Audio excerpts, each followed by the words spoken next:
데살로니가전서 5번째 시간으로 먼저 군대 이야기로 오늘 설교를 시작하고자 합니다. 벌써 20년이 넘은 이야기인데요. 저는 논산훈련소에서 6주간 기초 군사훈련을 받았습니다. 훈련 말미에 전체를 총정리하는 체력 훈련 테스트가 있는데, 여러 종목들 중에 제가 가장 자신 있었던 종목은 오래 달리기였습니다. 그 종목이 제일 마지막에 있었는데요. 제가 그 종목에 있어서 자신만만했기 때문에 전 출발 소리와 함께 동시에 선두 그룹으로 몇 사람과 함께 앞으로 치고 달려나가기 시작했습니다. 그렇게 한참을 달려서 거의 도착 지점에 다 왔는데, 참 이상하게도 이제 도착 지점 앞둔 코너를 돌았는데 제 앞에 두 명의 전우가 제 앞을 앞서가는 것이었습니다. 참 이상하다 싶으면서도 이제 막바지에 와서 1등을 놓칠 수 없다라는 마음에 마지막 힘을 짜내어서 뛰었습니다. 결국 어떻게 되겠을까요?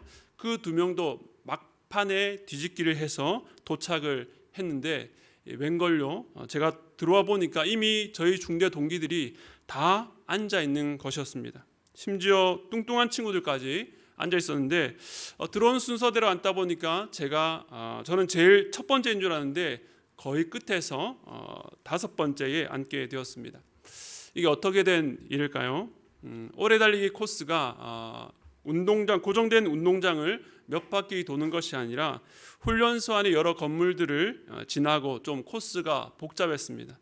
당일날 연대에서 다른 여러 중대들이 동시다발적으로 이 테스트를 진행하고 있었기 때문에 중대별로 코스가 좀 달랐습니다. 그래서 저와 함께 선두 그룹으로 달리던 몇 명이 길을 잘못 드는 바람에 저는 엉뚱한 코스를 달리게 된 것이죠. 그래서 저희 중대 아이들이 이쪽으로 돌았다면 저는 반대 방향으로 해서 예를 들어 전체 코스가 1.5km 정도였다면 아마 저는 한 3km 정도까지 이렇게 멀리 뺑 돌아서 들어가게 된 것 같습니다. 그렇게 소수의 동기들과 우리들만의 아주 긴 레이스를 펼쳤던 것이죠. 마지막 순간에 있는 힘을 다해서 제친 두 명도 결국에는 나중에 알고 보니까 꼴찌 그룹이었던 것입니다. 결과적으로 1등은커녕 끝에서 5번째가 되었는데, 그야말로 열심히 최선을 다해서 뛰면서 머릿속으로는 그 감동적인 스포츠 영화의 피날레를 생각하고 결승점에 도착했는데 정말로 헛물만 켜게 된 셈이었습니다. 지금도 그때 생각하면 너무나도 뜻밖의 결과라서 아직도 기억에 생생합니다. 여러분들도 아마 이와 비슷한 경험을 해보신 적이 있습니까? 최선을 다했는데 헛수고로 끝난 일들. 저는 가끔 요즘도 그때의 해프닝을 떠올리면서 앞만 보고 열심히 달린 일도 그렇게 허망하게 끝날 수 있다라는 경고로 삼습니다. 그런데 오늘 본문을 보면 사도 바울이 이러한 긴장감으로 2장을 시작하고 있는데, 이 2장을 읽어가 보면 지난 1장과는 좀 다른 느낌으로 기록하고 있다는 것을 발견하게 됩니다.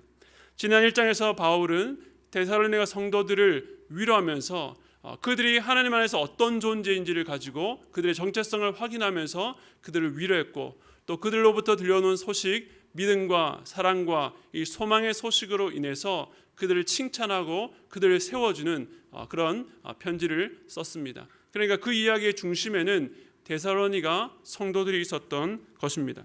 그런데 오늘 본문에서는 바울은 자신의 이야기를 많이 하고 있습니다.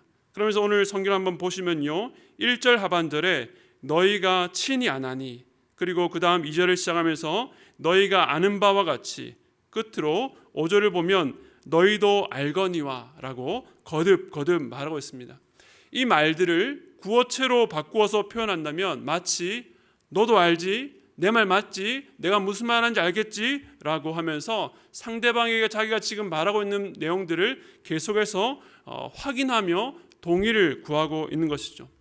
이처럼 사도 바울은 굉장히 자기 변호적인 편지를 쓰고 있는 것입니다. 바울이 왜 이렇게 적극적으로 마치 무언가를 해명하는 듯한 글을 쓰고 있는지 오늘 1절을 같이 읽겠습니다. 1절 말씀 다시 한번 읽겠습니다. 시작. 형제들아, 우리가 너희 가운데 들어간 것이 헛되지 않은 줄을 너희가 친히 아나니. 그러니까 바울이 지금 그가 데살로니가에 들어간 일, 즉 데살로니가 지역에서 했던 그 복음 사역이 헛되지 않았다는 것을 확인하려 하고 또 확인시켜 주려고 하고 있는 것입니다. 여기서 헛되다라는 말은 공허하다, 텅 비다, 무가치하다, 효과가 없다라는 뜻입니다. 오늘 문맥에서는 효과가 없다라는 의미가 가장 적절할 것 같습니다. 바울이 이렇게 글을 써내려가는 것을 보면 그의 사역을 헛된 것으로 만들려고 하는 여러 시도와 위협이 있었다는 것을 알 수 있습니다. 그런데 이런 일이 바울에게만 있는 것은 아니죠. 물론 오늘 말씀은 1차적으로 저와 같은 교회의 사역자들에게 주시는 말씀이지만 더 확대해서 본다면 이 땅에 살아가는 모든 그리스도인을 향한 말씀이기도 합니다. 왜냐하면 그리스도인이라고 하는 것은 모든 삶의 영역에서 그리스도를 주로 삼아 살아가는 삶인데 그러한 그리스도의 삶을 헛되게 아무 효과 없게 만들려고 하는 그런 시도와 위협 앞에 있기 때문에 그렇습니다. 믿음으로 가정을 꾸리고 또 자녀를 양육했는데 또 직장에서 크리스찬으로서 살아내려고 그렇게 애를 썼는데 또 자기 사업을 하면서 하나님의 백성답게 헛된 길로 가지 않고 하나님께서 원하시는 정직한 길로 가려고 했는데 그것이 지나고 돌아볼 때에 헛되다라고 평가하게 된다면 얼마나 가슴 아픈 일이겠습니까? 어떤 분에게는 지난 몇 년의 삶이 혹은 지난 과거의 삶에 대해서 그렇게 헛되다, 헛수고였다라고 가슴 아픈 평가를 내리시는 분이 있을 수도 있겠습니다.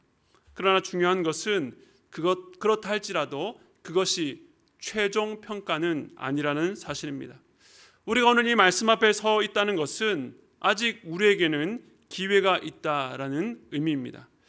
오늘 말씀은 호시탐탐 우리의 삶을 무의미하게 만들려는 시도 앞에서 그리스도인들이 가져야 될 자세가 무엇인지를 우리에게 교훈하고 있습니다. 그렇다면 오늘 본론으로 들어가서 사도 바울에게 있어서 그의 수고를 헛되게 하려고 하는 어떤 위협이 있었는지 크게 두 가지로 나눠서 함께 살펴보도록 하겠습니다. 우선 첫 번째는 고난과 위협입니다. 헛되게 하는 시도, 고난과 위협입니다. 우리 2절 상반절 앞에 있는 모니터 보시고 한번 읽도록 하겠습니다. 시작. 너희가 아는 바와 같이 우리가 먼저 빌립보에서 고난과 능욕을 당하였으나 사도행전 16장을 보면 사도 바울 일행이 빌립보에서 했던 사역에 대해서 말씀하고 있습니다. 그들이 그곳에서 어떠한 어려움을 겪고 있었는지에 대해서 나오는데 귀신 들려 점을 치는 여종에게서 귀신을 쫓아낸 일로 인해서 그 여종을 통해서 돈벌이를 하던 그 여러 주인들에게 붙잡혀서 옷이 찢기고 또 매를 많이 맞아서 양발에 착고가 매인 채로 깊은 옥에 빌립보 감옥에 갇히게 되었습니다. 뿐만 아니라 그곳에서 나온 이후에도 이곳 데살로니가에 와서도 유대인들의 폭력과 소동은 끊이지가 않았습니다. 사도 바울의 고생은 이것으로 끝이 아닙니다. 그는 3차에 걸친 전도 여행 내내 또 마지막에 로마로 가는 그 길에서 수차례 걸쳐 모진 매를 견뎌야 했습니다. 때론 배고픔과 여행길에서의 여러 위험들, 온갖 협박들, 핍박을 받았습니다. 그는 참 수치스러운 일들도 많이 겪어야 했습니다. 이러한 모든 일들이 모두가 사도 바울의 복음 사역을 멈추게 하려는 위협이었다라고 하는 것입니다. 사도 바울로 하여금 더 이상 복음을 전하지 못하게 하려고 그 모든 수고를 헛된 것으로 만들려고 하는 사단의 수작이었던 것입니다. 우리는 주님의 일을 한다라고 할 때에 그 길이 막힌 길이 뻥뻥 뚫리기를 원합니다. 물론 막힌 길이 뚫리는 경험도 합니다. 하지만 열리는 길만 하나님께서 인도하신다라는 증거는 아닙니다. 우리가 잘 아는 바와 같이 요나가 하나님의 명령을 거부하고 니느웨의 반대 방향으로 가기 위해서 항구에 들렀을 때에 마침 다시스로 가는 배를 만났지만 그것이 하나님께서 원하시는 길이 아니었습니다. 오히려 우리가 하나님께서 원하시는 길을 걸으려고 할 때에 방해가 훨씬 더 많은 것입니다. 저도 5년 넘는 직장 생활을 했지만 크리스찬으로서 직장 생활을 할 때에 사람들이 결코 환영해 주지 않습니다. 세상의 방식과 기준이 아니라 하나님의 기준대로 자녀를 양육하는 것은 세상은 그 모습을 보고 어리석다, 자녀를 망치는 길이다 라고 비아냥됩니다. 사업을 하는 것도 관행으로 편하게 하는 길을 두고 굳이 원칙대로 지키려고 하면 오히려 물을 흐린다라고 비난합니다. 오늘 우리가 당하는 일이 바울이 당했던 이 고난과 능욕의 양상과 같다고 할 수는 없지만 그 본질은 같습니다. 세상이 우리가 말씀대로 하나님의 뜻대로 사는 것을 반기지를 않는다는 것입니다. 그 모든 세력은 우리의 결단과 걸음들을 헛되게 만들려고 끊임없이 위협하고 겁박하고 막아서는 것입니다. 지금까지 한 것도 충분하다고 그만 이쯤에서 포기하고 내려놓으라고 말하는 것입니다. 그리고 이제는 튀지 말고 그저 세상과 똑같이 살라고 타협하라고 그렇게 부추깁니다. 그런 위협 앞에서 사도 바울은 어떻게 합니까? 오늘 아까 읽었던 2절 전체를 다시 한번 읽겠습니다. 2절 말씀 시작. 너희가 아는 바와 같이 우리가 먼저 빌립보에서 고난과 능력을 당하였으나 우리 하나님을 힘입어 많은 싸움 중에 하나님의 복음을 너희에게 전하였노라. 아멘. 여기서 중요한 단어가 무엇일까요? 어떻게 바울이 그 고난과 능력 가운데서도 여전히 포기하지 않고 중단하지 않고 복음 사역을 마무리할 수 있었습니까? 바로 우리 하나님을 힘입어의 그 비밀이 담겨 있습니다. 우리 한글말 번역을 보면 하나님께서 바울에게 힘을 주셨나 보다라고 생각할 수 있는데 이 말의 원문을 찾아서 직역해 보면 원어적인 뜻은 우리 하나님 안에서 담대히 공공연하게 터놓고 말하다라는 뜻을 갖고 있습니다. 그러니까 여전히 그런 많은 싸움과 방해와 박해가 있었지만 그것으로 인해서 위축되거나 수무려 하지 않고 오히려 하나님 안에서 더 담대하게 복음을 전했다는 것입니다. 앞서도 말씀드렸지만 하나님의 기쁘신 뜻을 위해서 살아갈 때에 방해를 만나는 것은 오히려 어쩌면 당연한 일입니다. 그럴 때에 하나님 안에서 담대히 나아가는 여러분 되시기를 바랍니다. 뒤로 물러서지 마시기 바랍니다. 우리는 방해를 만날 때에 먼저 처음에 내가 무엇을 잘못했나? 하나님께서 이 일을 기뻐하지 않으시나? 라고 의심하기가 쉽습니다. 그럴 때 우리는 위축됩니다. 그러나 사도 바울은 그 환경에 매몰되지 말고 하나님 안에서 담대히 나아갔습니다. 우리가 세상에 그저 홀로 내버려진 채 있는 것이 아닙니다. 제가 데살로니가서 첫 시간에 말씀을 드렸습니다. 우리가 어디 안에 있는 존재입니까? 하나님 우리 아버지와 주 예수 그리스도 안에 겹겹이 둘러싸여 있는 존재이기 때문에 우리는 그 주님을 의지함으로 담대히 믿음의 용기를 갖고 나아갈 수가 있는 것입니다. 마치 어린아들이 등 뒤에 있는 아버지를 믿고 그 앞에 있는 자기의 친구나 개 앞에서 당당할 수 있는 것처럼 우리는 세상 사람들이 왜 너만 유별하게 사냐고 물을 때에 우리 등 뒤에 계시고 또 우리 앞에 계시고 우리 곁에 계신 하나님을 의지함으로 더욱더 담대하게 나아갈 수가 있는 것입니다. 우리에게 힘이 있어서가 아닙니다.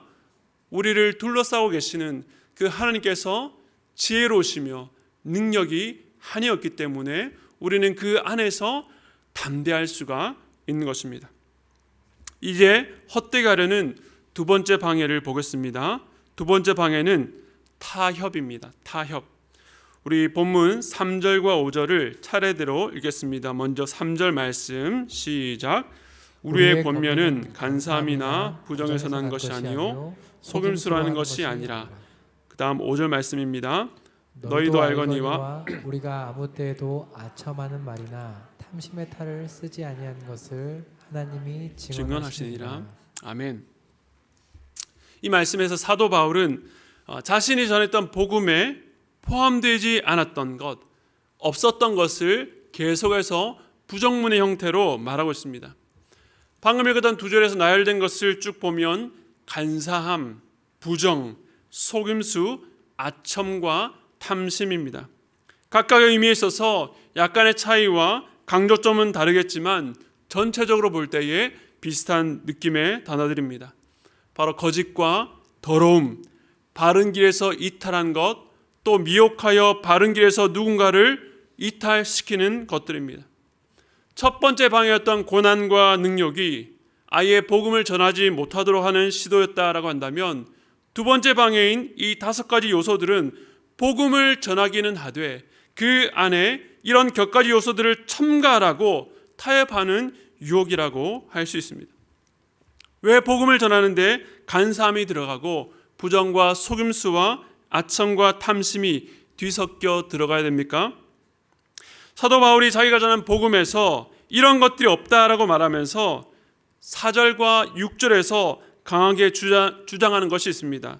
한번 성경을 보시고요. 4절에서는 이렇게 말하고 있습니다. 우리는 사람을 기쁘게 하려 함이 아니라 우리의 마음을 감찰하시는 하나님을 기쁘시게 하려 함이라고 말하고 있습니다.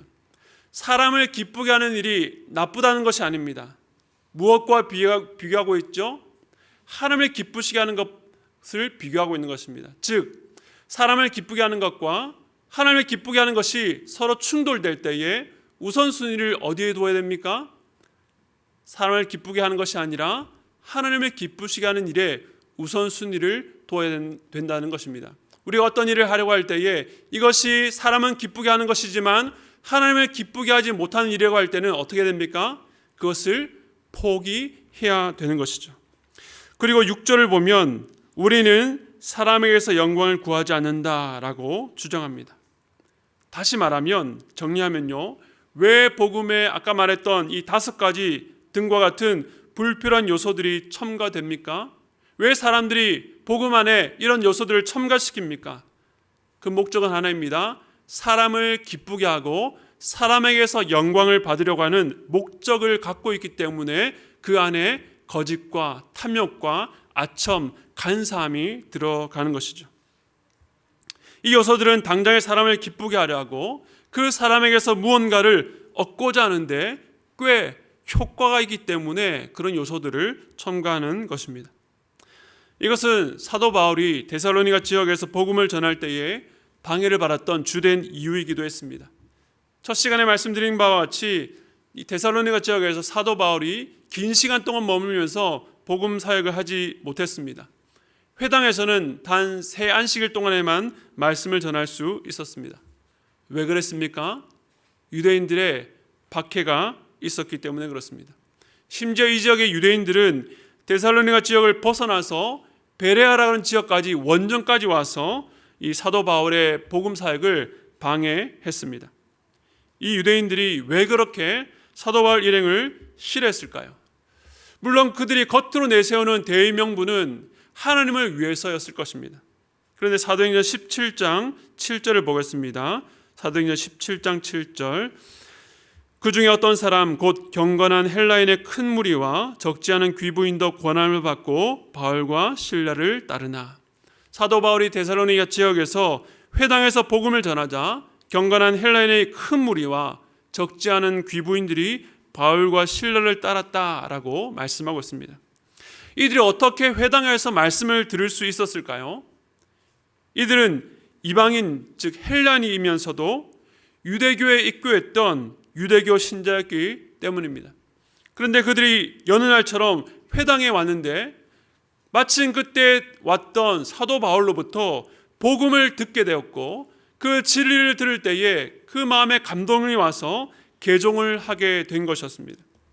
그러니까 유대인들의 반응이 무엇입니까? 5절 말씀 보겠습니다. 5절 말씀 함께 읽겠습니다. 시작. 그러나 유대인들은 시기하여 저자의 어떤 불량한 사람들을 데리고 때를 지어 성을 소동하게 하여 야손의 집에 침입하여 그들을 백성에게 끌어내려고 찾았으나. 유대인들이 그렇게 극렬하게 바울을 따라다니며 박해한 것이 무슨 이유 때문이라고 방금 읽었던 말씀에 말하고 있습니까? 처음에요. 유대인들은 어떻게 해요? 시기하여. 그들은 사도 바울을 시기했기 때문입니다. 겉으로는 하나님의 이름을 내세웠지만 사람들이 그를 따르는 것을 보자 부러워하고 질투하고 시샘했습니다. 그 마음속에 시기가 일어났습니다. 오늘날 유튜브에 넘쳐나는 설교라고 불리는 것들 안에 간사함과 부정과 속임수와 아첨하는 말, 탐심이 교묘하게 숨어 있습니다. 한마디로 거짓 복음이 넘쳐나는 시대를 살고 있습니다. 성경 말씀을 갖고 말하지만 결국 들어가 보면 그 성경을 증거 삼아서 자기의 생각과 주장을 일삼는 사람들이 있습니다. 그들이 왜 그렇게 할까요? 사람들을 기쁘게 해서 그 사람들에게 무언가를 받아내려고 하는 속셈이 있기 때문에 말씀을 왜곡하는 것입니다. 대표적인 것으로 소위 번영신학을 들 수 있습니다.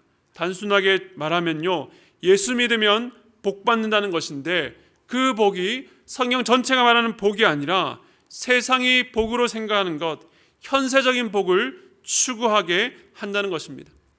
말씀에서 십자가와 좁은 길은 사라지고 건강하고 부자가 되며 장수하고 원하는 대로 다 이루어지리라고 하는 복을 말합니다. 탐욕을 감추고 아첨하는 말들로 사람을 기쁘게 해서 그 사람들로부터 칭찬과 명성과 영광과 또 어떤 부분에서는 돈을 얻으려고 하는 종교 장사꾼이 여기에 해당되는 것입니다. 그러나 그것은 복음일 수 없습니다. 성경이 진짜 말하고자 하는 것을 숨기고 사람들을 얻기 위해서 꾸민 속임수에 불과한 것입니다. 그들이 이런 거짓으로 사람들을 모을 수 있을지는 모릅니다. 때로는 사람들이 열광을 받을 수도 있습니다. 하지만 거짓, 하나님이 아니라 사람을 기쁘게 하고 하나님의 영광을 위해서가 아니라 사람의 영광을 위해서 애쓰는 모든 방식들은 결국 헛된 것으로 드러날 수밖에 없는 것입니다. 목회자로 부름받은 저 역시 늘 이런 유혹 앞에 서게 됩니다. 주님을 섬긴다면서도 사람들이 나를 어떻게 볼까? 사람들이 알아봐 주기를 원하는 그런 헛된 마음, 욕심들이 불쑥불쑥 사역의 현장 가운데 일어나기도 합니다. 저에게 주님을 섬기는 마음이 없는 것이 아닙니다. 그런 마음도 분명히 있는데 그러면서도 이왕이면 사람들에게 존경받고 격려받고 칭찬받고 싶어하는 그런 마음이 있는 것입니다. 그래서 사람들이 듣고 싶어하는 말을 해주고 싶은 그런 욕심이 생길 때도 있습니다. 그러나 그런 마음, 인간이라면 누구나 가질 수 있지라고 치부하고 그런 마음들을, 그런 생각들을 방치해버리게 되면 사역자는 거기에서부터 병들 수밖에 없는 것입니다. 왜냐하면 이 자리는 오직 하나님의 영광을 드러내는 자리이기 때문입니다. 내가 그런 방식으로 그런 목적을 위해서 사역한다는 것은 마치 하나님께 이렇게 말하는 것과 같습니다. 하나님, 조금이라도 그 영광을 나와 나눕시다. 이것이 얼마나 하나님께 죄가 되는지, 제가 하는 모든 사역을 헛된 것으로 만들 위험 앞에 있는 것입니다. 그런데 이러한 위협이 비단 저 같은 사역자들에게만 해당하는 말은 아닐 것입니다. 오늘날 많은 교회들이 어려움을 겪는 그 이유들, 교회를 어지럽게 하고 분란을 일으키는 분들을 보면 누구보다 열심을 내고 헌신하고 애썼던 그룹에서 나온다는 것은 참 안타까운 일입니다. 아마 그분들이 처음부터 그럴 마음은 있었던 것은 아닐 것입니다. 처음에는 순수한 마음으로 누구보다 앞장서서 주님을 섬기는 마음으로 헌신했지만 어떤 순간에 그 섬김의 대상이 주님이 아니라 사람이 되어버리면 하나님께 영광을 돌리는 것이 아니라 그 영광을 자기가 가로채는 자리에 서게 될 때에 시기심이 생기고 분열을 일으키게 되는 것입니다. 가장 대표적으로는 담임 목회자의 자리일 것입니다. 어렵게 교회를 개척해서 헌신적으로 열심을 다해서 교회를 세우고 또 섬깁니다. 그런데 그 초심을 잃어버리고 나면 그 교회가 마치 자기의 것인 양 사유화하려는 여러 시도들, 옳지 못한 방법과 거짓으로 이를 꾸미다가 교회가 어려워지는 것을 우리 주변에서 얼마나 많이 보게 됩니까? 하나님께서는 우리에게 한때의 헌신과 결심을 요구하는 것이 아닙니다. 처음부터 끝까지, 사명을 처음 받았을 그때부터 우리가 하나님 앞에 서게 될 그때까지 동일한 마음으로 사람을 기쁘게 하는 것이 아니라 하나님을 기쁘게 하기 위해서, 사람의 영광이 아니라 하나님의 영광을 위해서 살기를 원하고 계시는 것입니다. 제가, 그리고 이 자리에 계신 우리 성도들 모두가 주님 한 분만 바라고 나아가시기를 축복합니다. 그렇다면 처음부터 끝까지 이 초심, 이 마음을 지키기 위해서 무엇이 필요할까요? 이 타협에 휘말려들지 않기 위해서 사도 바울에게는 어떤 무기가 있었습니까?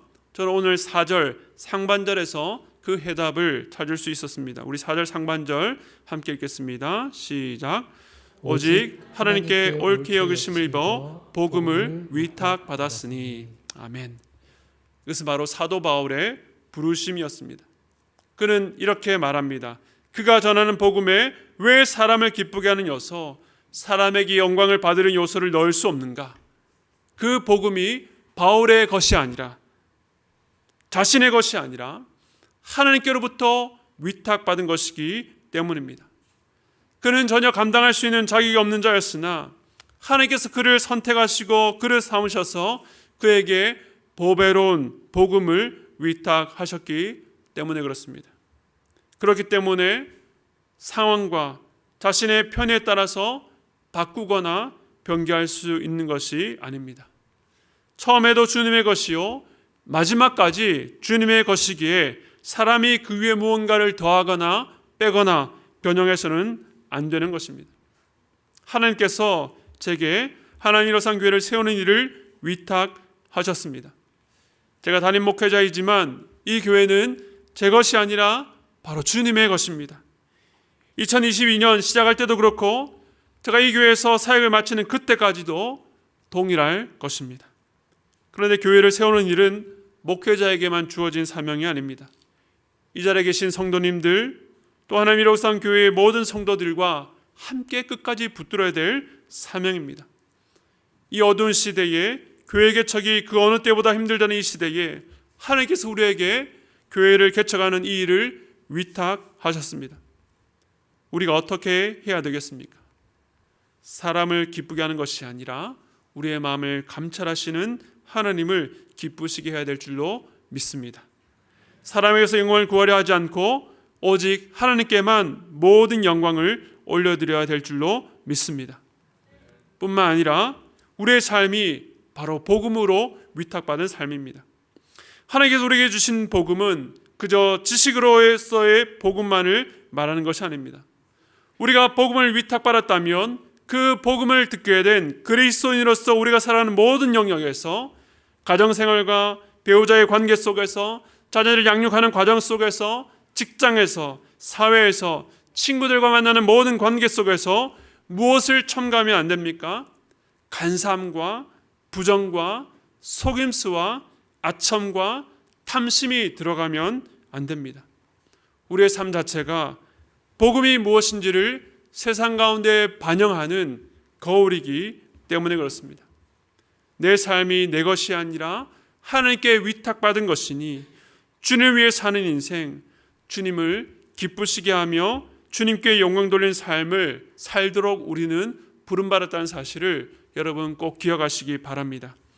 말씀을 정리하겠습니다. 우리의 삶을 헛된 것으로 만들려는 두 가지 방해를 보았습니다. 하나님께서 주신 사명을 멈추게 하는 고난과 능력의 상황 가운데 있습니까?